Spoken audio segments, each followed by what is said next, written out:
സ്വർണ്ണവില ഉയരുമ്പോൾ ചെയ്യേണ്ട കാര്യങ്ങൾ.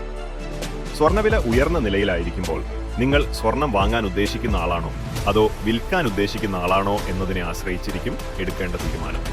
1. സ്വർണം വാങ്ങാൻ ഉദ്ദേശിക്കുന്നവർക്ക് വില കൂടുതലായിരിക്കുമ്പോൾ ഒരുമിച്ച് വലിയ അളവിൽ സ്വർണം വാങ്ങുന്നത് ഒഴിവാക്കുന്നതാണ് നല്ലത്.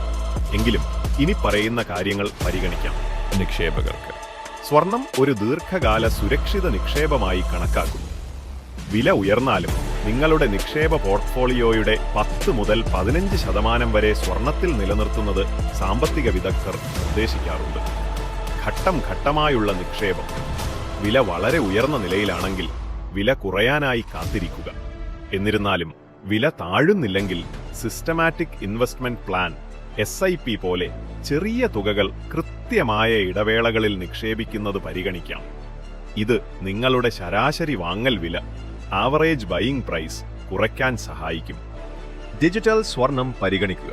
ഉയർന്ന പണിക്കൂലിയും GSTയും ഒഴിവാക്കാൻ സ്വർണ്ണാഭരണങ്ങൾക്ക് പകരം ഇനി പറയുന്ന മാർഗങ്ങൾ പരിഗണിക്കാം. സോവറിൻ ഗോൾഡ് ബോണ്ടുകൾ. സ്വർണത്തിന്റെ വില വർധനവിന്റെ നേട്ടത്തിനൊപ്പം സർക്കാർ നൽകുന്ന പലിശയും ലഭിക്കും. Gold ETFs and mutual funds. കടലാസ് രൂപത്തിൽ സ്വർണത്തിൽ നിക്ഷേപിക്കാനുള്ള മാർഗമാണിത്. ഇത് വിൽക്കാനും വാങ്ങാനും എളുപ്പമാണ്. Digital gold. ചെറിയ അളവിൽ പോലും സ്വർണം ഓൺലൈനായി വാങ്ങാൻ സാധിക്കും. ആഭരണങ്ങൾ വാങ്ങുന്നവർക്ക് ലൈറ്റ് വെയ്റ്റ് ജുവലറി. സ്വർണ്ണവില കൂടുമ്പോൾ കുറഞ്ഞ തൂക്കമുള്ള ആഭരണങ്ങൾക്ക് ആവശ്യക്കാർ കൂടാറുണ്ട്. വില നിയന്ത്രിക്കാൻ ലൈറ്റ് വെയ്റ്റ് ഡിസൈനുകൾ തിരഞ്ഞെടുക്കാം. 18 കാരറ്റ് പരിഗണിക്കുക. പണം ലാഭിക്കാനായി 22 കാരറ്റിന് പകരം 18 കാരറ്റ് ആഭരണങ്ങൾ വാങ്ങുന്നതിനെക്കുറിച്ചും ആലോചിക്കാം. വില ഉയർന്നിരിക്കുമ്പോൾ അത്യാവശ്യമല്ലാത്ത ആഘോഷങ്ങൾ ഒഴിവാക്കുക, അല്ലെങ്കിൽ നീട്ടിവെക്കുക. 2. സ്വർണം വിൽക്കാൻ ഉദ്ദേശിക്കുന്നവർക്ക് കൈവശമുള്ള സ്വർണം വിൽക്കാൻ ഏറ്റവും നല്ല സമയമാണ് ഉയർന്ന വിലയുള്ളത്. ലാഭമെടുക്കുക. സ്വർണം ഒരു നിക്ഷേപമായാണ് നിങ്ങൾ വാങ്ങിയതെങ്കിൽ വില റെക്കോർഡ് നിലയിൽ നിൽക്കുമ്പോൾ അതിന്റെ ഒരു ഭാഗം വിറ്റ് ലാഭം നേടുന്നത് പരിഗണിക്കാം. Need for cash.